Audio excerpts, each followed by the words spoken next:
दोस्तों, आज की हॉरर स्टोरी बहुत ही इंटरेस्टिंग होने वाली है। चलिए शुरू करते हैं बिना टाइम वेस्ट किया। महाराष्ट्र राज्य के नांदेड़ ग्राम के निकट रायपुर इलाके में आज भी खून की प्यासी डायनों का बसेरा है। स्थानीय लोगों का मानना है कि यहां रात में गुजरने वाले लोगों को डायन पहले तो अपने वश में करती लेती है और बाद में उस इंसान का खून पीकर स्वयं को अमर करती है। वहां माना जाता है कि यह इलाका डायनों का है। यहां पर इंसान का कदम रखना खतरे से खाली नहीं है, और अगर आप वहां पर गए तो किसी तरह की गलती आपके लिए काफी नुकसानदायक साबित हो सकती है। अगर आपको यह यकीन ना हो रहा हो तो आप यहां पर किसी भी पेड़ों में कील गाड़कर खुद ही देख लीजिए, लेकिन आप लोगों का मौत से सामना जरूर हो जाएगा। आप लोगों को भले ही यह अंधविश्वास या अंधश्रद्धा लग रहा हो तो इस भूतिया गांव का यही दस्तूर है। इस भूतिया गांव को अभिशप्त माना जाता है। यहां पर एक दो नहीं बल्कि सारे इलाकों में डायनों का बसेरा जमा हुआ है। नांदेड़ के निकट इस छोटे से गांव में डायनों की अब पूरा राज्य बसा हुआ है। यहां पर ऐसा माना जाता है कि पहले यहां एक डायन रहा करती थी, लेकिन डायन ने गांव की कुछ लड़कियों की आत्मा को अपने वश में करके उनको अपने साथ लगाई। आज वही लड़कियां इन डायनों के साथ मिलकर खुद को अमर रखने की कोशिश करती है।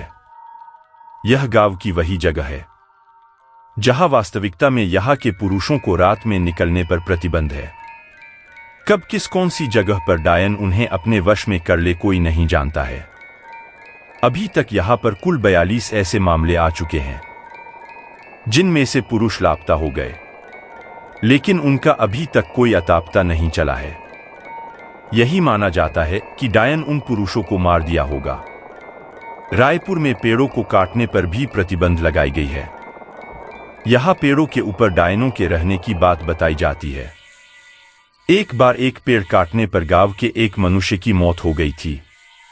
तब से ही माना जाता है कि डायन का पेड़ काटने पर ही उसकी मौत हुई। यहां पर एक टूटी हुई हवेली के अंदर एक छोटी सी कोठरी है जिसमें कोई भी नहीं आता जाता है, और माना जाता है कि इस अंधेरी कोठरी में जो भी गया वो वापस कभी लौटकर नहीं आया है। 16 लोगों की मौत की गवाह इस भूतिया कोठरी को यहां के प्रशासन ने भी सील कर दिया है। डायनों को अपने वश में करने के लिए यहां पर कई तांत्रिकों ने अपनी पूरी शक्ति लगा दी, लेकिन इस बीच 5 से 6 तांत्रिकों को भी मौत हो गई, जिसके बाद तांत्रिक भी यहां की डायनों को अपने वश में करने से घबराने लगे। कहा जाता है कि गांव में हर अमावस्या और पूर्णिमा की रात को कोई बाहर नहीं निकल। हालांकि यह काफी पुरानी बात है। अब लोग अपने घरों को अच्छे से बंद करके घरों में रहते हैं। गांव के कुछ लोगों ने यह अनुभव किया है कि अक्सर रास्ते में चलते वक्त उन्हें अजीबोगरीब आवाजें सुनाई देती है, लेकिन पीछे मुड़ने पर कोई नहीं होता। गांव के रंजीत नाम के व्यक्ति ने तो अपनी बाइक पर एक डायन को लिफ्ट तक दी थी। काफी लंबा रास्ता तय करने के बाद उसे एहसास हुआ कि उसके पीछे कोई बैठा हुआ है, पर उसने जब पीछे मुड़कर देखा तो कोई नहीं था। रायपुर के लोगों का मानना है कि यहां कई साल पहले एक खूबसूरत महिला के साथ गांव के कुछ लोगों ने बलात्कार किया था। उसे बंदी बनाकर रख लिया और बाद में उस महिला की बेरहमी से हत्या कर दी। इसके बाद वही डायन बनकर यहां अपना बदला पूरा करती है। यह हवेली राजा महाराजा के समय में बनाई हुई थी, लेकिन पिछले 18 सालों से इस हवेली में आज तक कोई भी रहने के लिए नहीं आया है। इच्छा होने पर भी इस हवेली में कोई भी नहीं रह पा रहा था, क्योंकि लोगों का कहना थी कि इस हवेली में भूत प्रेत का साया है। जब अजीत सिंह को इस हवेली के बारे में पता चला तो उसने तय किया कि वो इस रहस्य को जानकर ही रहेगा, क्यों लोग इस हवेली में नहीं रह पा रहे हैं। उसने मजबूत इच्छा शक्ति से हवेली में रहने की पूरी तैयारी कर ली।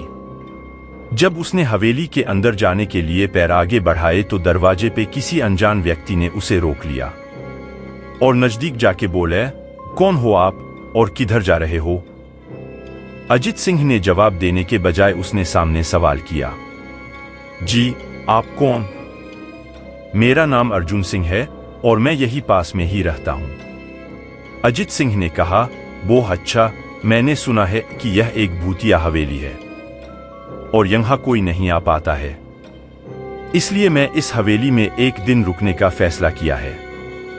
अर्जुन सिंह ने कहा, ओ जी हाँ, आपने सही सुना है।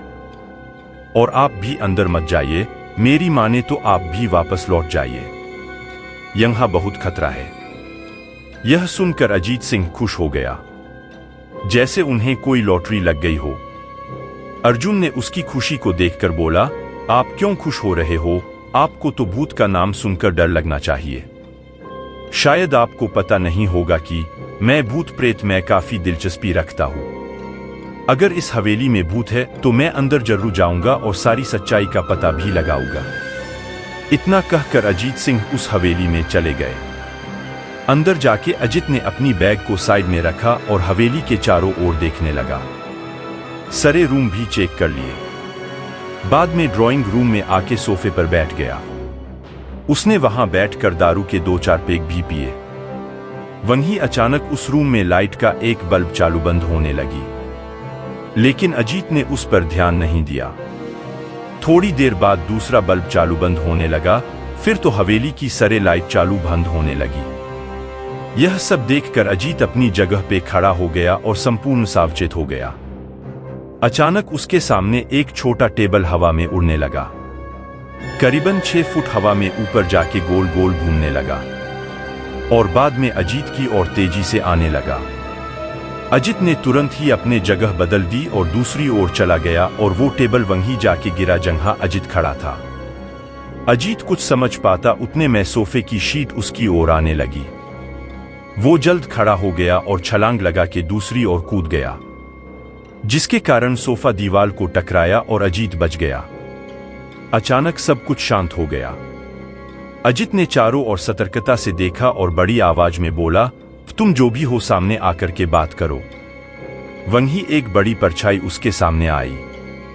अजीत ने उस परछाई को देखकर बोला, कौन हो तुम और क्यों मुझे मारना चाहते हो? परछाई, तुम्हारी भूल के कारण। अजीत, मेरी भूल? मैंने कौन सी भूल की? परछाई, इस हवेली में आने की भूल। मैं किसी को भी इस हवेली में खुश नहीं देख सकता। अजीत, लेकिन क्यों? वो परछाई ने जवाब दिया, आज से 18 साल पहले इस हवेली के मालिक ने मुझे यहीं पे ही मार डाला था। मेरी कोई गलती भी नहीं थी। इस कारण की वजह से मेरी आत्मा इस हवेली में भटकती रहती है। मैं किसी को भी इस हवेली में नहीं रहने दूंगा, क्योंकि इस हवेली में मेरा खून हुआ था। इस हवेली में जो भी रहने के लिए आएगा उसकी मौत होगी। अजीत ने कहा, मैं तुम्हें अपने असली रूप में देखना चाहता हूं। तुम्हें मारने से पहले मैं तेरी यह इच्छा अवश्य पूरी करूंगा। और उस परछाई ने एक भयानक दरमियाना रूप ले लिया। उसका चेहरा इतना भयानक था कि अजीत भी एक क्षण के लिए डर गया था, लेकिन दूसरी ही क्षण में उसने अपने आप पर काबू पा लिया। बाद में इसने अपनी जेब में से सफेद पाउडर निकाला और उस भूत के पर फेंक दिया। भूत के पर पाउडर पड़ते ही वो जलने लग गया। बड़ी बड़ी ज्वालाएं उठने लगी। वो बहुत जोर जोर से चिल्लाने लगा और बाद में पूरी तरह से जल गया। उसके बाद अजीत ने चैन से सांस लिया और वहीं पर सो गया।